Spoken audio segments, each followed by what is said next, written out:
Hi, I'm Lauren Parker for Expert Village, and we're going to talk a little bit about the safety in fixing your own audio equipment and diagnosing problems. Number one is just most of these things are going to operate with a power plug, whether it's a three-prong plug or a two-prong plug. You just want to make sure that the device is not only turned off, but that it's unplugged before you open anything. A lot of service techs and a lot of people will make sure that they're holding on to this plug anytime they actually open up the chassis of something. If it is plugged in and you do open it up, and here I'm opening up a Linn drum, which is a synthesizer drum machine from the late 70s. See, all of these components, if it were plugged in, even if it were turned off, might still be energized, including this transformer, these capacitors here, and there's a potential if I reach in there that I could get a nasty shock. If it's unplugged and I let it sit for a minute or two, there's not going to be any residual energy in there to give me a shock.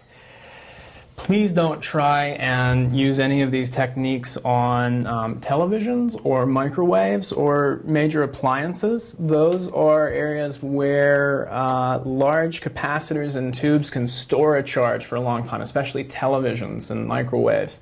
If you open them up, even if they've been unplugged for a week, there's still enough electricity in the circuits to do you some harm.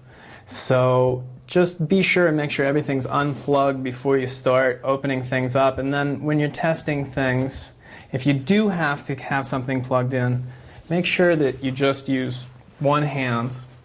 And you might have a probe. You never want to touch anything. You might have a probe or a screwdriver to move something. But always use one hand. That way, if there were any electricity to leach off, it's less likely to go through your body. Whereas if I'm holding on with two hands and I grab onto a live circuit, it's going to create a circuit going through my arms and back to the electronic device again.